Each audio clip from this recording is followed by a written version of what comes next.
ఓం గం గణపతియే నమః. 2024 సంవత్సరంలో భాద్రపద మాసంలో చవితి నాడు వినాయక చవితి పండుగను మనందరం కూడా ఎంతో ఆనందోత్సాహాలతో జరుపుకుంటాము. మరి పూజానంతరం ఇంట్లో పూజించిన వినాయకుడిని నిమజ్జనం ఎప్పుడు చేయాలి, ఎలా చేయాలి, అసలు నిమజ్జనం వినాయకుడిని ఎందుకు చేస్తారు, 2024 సంవత్సరంలో వినాయకుడి నిమజ్జనం ఏ రోజున చేయాలి, ఏ రోజు చేయకూడదు, ఇంట్లో వినాయకుడిని నిమజ్జనం చేసేవాళ్ళు ఎటువంటి విధి విధానాలు పాటించాలి, వినాయకుని పూజాపీఠాన్ని కదిపేటప్పుడు చదవవలసిన ఉద్వాసన మంత్రం ఏమిటి, నిమజ్జనం చేసేటప్పుడు చదవవలసిన మంత్రం ఏమిటి అనే విషయాలన్నిటి గురించి కూడా పూర్తి వివరంగా మీకు ఈ పూజా వీడియో అయితే మీకు షేర్ చేయబోతున్నానండి. కాబట్టి పూజా వీడియో ఎక్కడ స్కిప్ చేయకుండా చివరి వరకు చూసినట్లయితే ప్రతి ఒక్క విషయం కూడా చాలా చక్కగా అర్థమవుతుంది. అందరికీ నమస్కారం అండి. అందరూ ఎలా ఉన్నారు, బాగున్నారా? నేను బాగున్నాను. మీరు ఇంకా బాగుండాలని మనస్ఫూర్తిగా కోరుకుంటున్నాను. ఆదిదేవుడైన వినాయకుడిని అసలు ఎందుకు నిమజ్జనం చేయాలి, అసలు నిమజ్జనం అంటే ఏమిటి అనే విషయాన్ని క్లుప్తంగా తెలుసుకుందామండి. మనం పురాణాల ద్వారా ఈ విషయం గురించి పూర్తిగా తెలుసుకోవచ్చు. మనం ఎక్కడి నుంచి వినాయకుడిని తీసుకువచ్చి ప్రాణప్రతిష్ఠ చేసి పూజించామో మరలా ఆయనను అక్కడికే సాగనంపాలట. అయినా మట్టితో చేసిన ఏ మూర్తి అయినా సరే నిమజ్జనం చేయాలట. అయినా వినాయకుడి నిమజ్జనం గురించి మనకు తెలియని ఒక ఆసక్తికరమైన విషయం కూడా ఒకటి ఉందండి. అదేమిటి అంటే, ఒకప్పుడు గంగాదేవి వినాయకుడి గురించి తపస్సు చేసిందట. నాయనా, నిన్ను అందరూ కూడా ఎప్పుడూ పార్వతీపుత్రుడు అని అంటున్నారు, నీవు నాకు పుత్రుడుగా ఉంటావా అని అడిగిందట. అప్పుడు గణేశుడు భాద్రపద శుద్ధ చతుర్థి నాడు గంగలో నుండి తీసిన మట్టితో నా ప్రతిమను చేసి 1 రోజు లేదా 3 రోజులు, 5 రోజులు, 9 రోజులు లేదా 11 రోజులు ఇలా బేసి సంఖ్యలాగా ఉన్నటువంటి రోజుల్లో అయిన తర్వాత నీటిలోనే నా ప్రతిమను కలపాలి. అలా చేస్తే పూజ పూర్తి ఫలితం అనేది మీకు దక్కుతుంది అని చెప్పారట. పూజ అయిన తర్వాత నా ప్రతిమను నీటిలోనే నిమజ్జనం చేయాలి. ఇలా గంగలో మట్టిని తీసి నా ప్రతిమను చేసి పూజ తర్వాత గంగలో నిమజ్జనం చేయడం ద్వారా 1 సంవత్సరం పాటు నీ గర్భంలో ఉంటాను కాబట్టి నీ పుత్రుడుగాను ఉంటాను, అందుకనే గంగాపుత్రుడు అనే పేరు వచ్చింది. ఇలా గంగాదేవికి వరమిచ్చాడు గణేశుడు. అందుకే నిమజ్జనం చెయ్యాలి. శాస్త్ర ప్రకారం వినాయక చవితి రోజు వినాయక విగ్రహాన్ని ప్రాణప్రతిష్ఠ చేసి అనంత చతుర్థి రోజున నిమజ్జనం చేయాలి. ప్రస్తుత పరిస్థితుల్లో అన్ని రోజులు ఇంట్లో స్వామివారిని ఉంచి దీపదోప నైవేద్యాలు సమర్పించడం అనేది అవని పని. కాబట్టి 1 రోజు, 3 రోజులు, 5 రోజులు, 9 రోజులు లేదా 11 రోజులు ఇలా ఎన్ని రోజులైనా సరే ఇంట్లో ఉంచి 2 పూట్ల దీపారాధన చేసి దీపదోప నైవేద్యాలు సమర్పించాలి. ప్రతినిత్యము నైవేద్యాలు పెట్టడం కుదరకపోతే చిన్న బెల్లం ముక్క అయినా సరే నైవేద్యంగా పెట్టవచ్చు.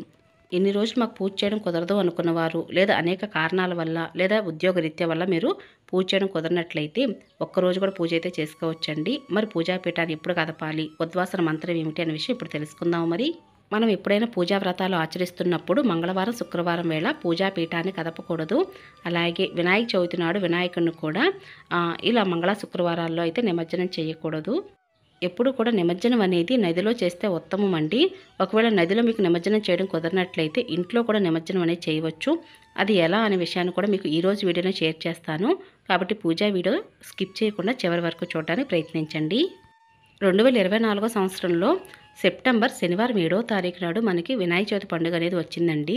మరి ఈ వినాయక చవితి పండుగ ఈ రోజును మనం అందరం కూడా భక్తి శ్రద్ధలతో పూజను ఆచరించిన తర్వాత మరి నిమజ్జనం ఎప్పుడు చేయాలి అంటే, 1 రోజు పూజిద్దాం అనుకున్నవారు, అంటే ఈ రోజు శనివారం వేళ కాబట్టి ఉదయం వేళ, సాయంత్రం వేళ కూడా స్వామివారికి చక్క దీపదోప నైవేద్యాలు సమర్పించి మరుసటి రోజు అనగా ఆదివారం వేళ ఉదయమే ముందు రోజు పెట్టినటువంటి నిర్మాల్యాన్ని అంతా తీసేసి కొత్తగా స్వామివారికి పువ్వులవి అలంకరణ చేసి దీపదోప నైవేద్యాలు సమర్పించి కొద్దిగా దద్దోజనాన్ని నైవేద్యంగా పెట్టి ఆ తర్వాత స్వామివారి యొక్క విగ్రహాన్ని చేత్తో పట్టుకొని 3 సార్లు యథాస్థానంలో ఇలా పెట్టాలండి. అలాగే పూజాపీఠాన్ని కూడా 3 సార్లు ఎత్తి పెట్టాలి. ఇలా ఎత్తి పెట్టేటప్పుడు చదవలసిన మంత్రం మీకు స్క్రీన్ మీద ఇస్తున్నాను. ఈ మంత్రం చదువుతూ స్వామివారికి అయితే ఉద్వాసన అనేది చెప్పవలసి ఉంటుంది. మీలో ఎవరైనా ఈ ఉద్వాసన మంత్రాన్ని చెప్పలేకపోతే ఇలా సులభంగా ఈ ఉద్వాసన మంత్రాన్ని చదవండి. శ్రీ మహాగణాధిపతియే నమః యథాస్థానం ఉద్వాసయామి పునరాగమనాయ చ అంటూ విగ్రహాన్ని కదపండి. ఇదంతా కూడా మీరు దీపం ఉండగానే పూజాపీఠాన్ని కదపడం కానీ విగ్రహాన్ని కదపడం కానీ చేస్తూ ఉండాలండి. అంతేగాని దీపం గగనమైన తర్వాత కాదు.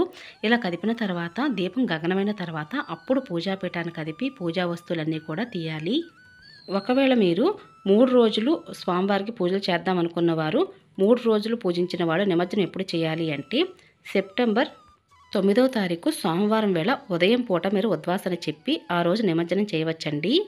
ఒకవేళ మీరు 5 రోజులు స్వామివారిని పూజిద్దాం అనుకున్నప్పుడు మీరు ఎప్పుడు ఉద్వాసన చెప్పాలి, నిమజ్జనం ఎప్పుడు చేయాలి అంటే సెప్టెంబర్ 11వ తారీఖు బుధవారం వేళ మీరు ఉదయం పూట స్వామివారికి ఉద్వాసన చెప్పి ఆ రోజు నిమజ్జనం అయితే చేయవచ్చండి. ఒకవేళ 7 రోజులు పూజిద్దాం అనుకున్న వారు సెప్టెంబర్ 13వ తారీఖు శుక్రవారం వేళ ఉద్వాసన చెప్పకూడదండి. ఈ రోజుతో 7 రోజులు పూర్తవుతుంది కానీ ఈ రోజునైతే ఉద్వాసన చెప్పకూడదు, అలాగే నిమజ్జనము చేయకూడదు. మీరు 9 రోజులు పూజనైతే చేయవలసి ఉంటుందండి. 9 రోజులు పూజ చేసిన వారు సెప్టెంబర్ 15వ తారీఖు ఆదివారం వేళ ఉద్వాసన చెప్పి నిమజ్జనం అయితే చేయవచ్చు.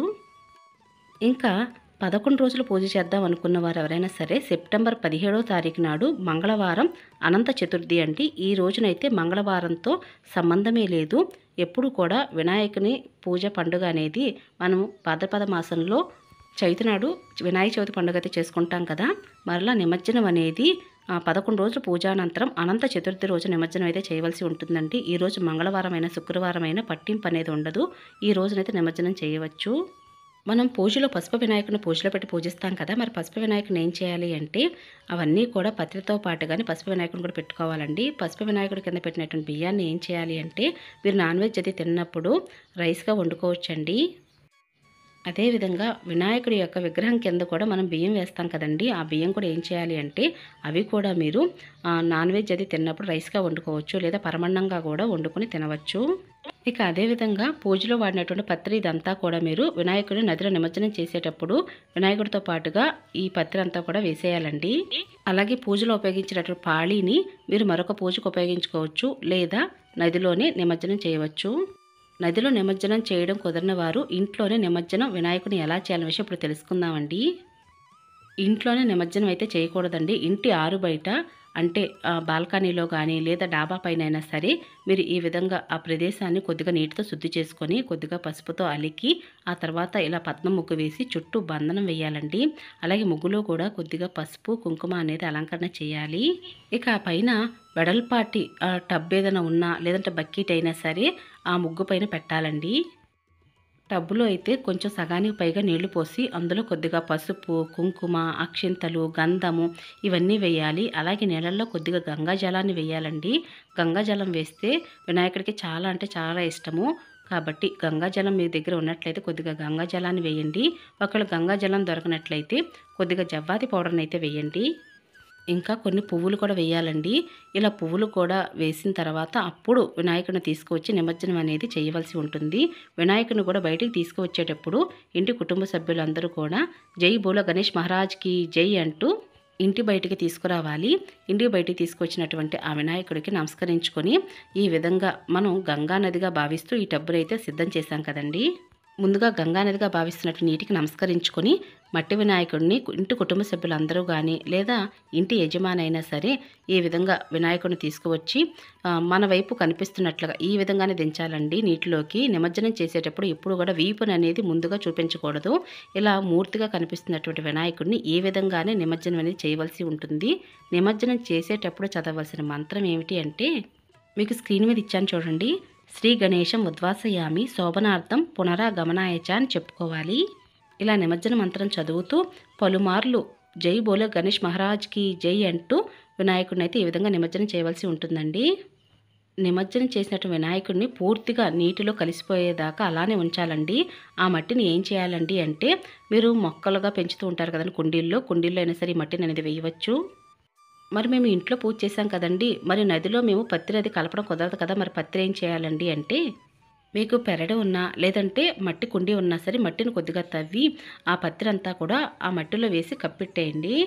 అప్పుడు కొన్ని రోజులకు అది ఎరువుగా మారుతుందండి. ఎరువుగా మారినటువంటి ఆ మట్టిని అంతటిని కూడా మరొక కుండీలోకి కొద్దిగా మార్చుకోవచ్చు. ఏ విధంగానూ ఉపయోగించవచ్చండి. ఇక ఇదేనండి ఈరోజు వీడియో. మీ అందరికీ నచ్చింది, యూస్ఫుల్ అవుతుంది అనుకుంటున్నాను. మీకు కనుక ఈ వీడియో నచ్చినట్లయితే మీ ఫ్రెండ్స్కి రిలేటివ్స్కి ఫార్వర్డ్ చేయండి. అలాగే లైక్ చేసి షేర్ చేసి కామెంట్ ఇవ్వండి. మరొక మంచి పూజా విధానంతో మళ్ళీ కలుసుకుంటానండి. ఇక అప్పటి వరకు నమస్కారం అండి.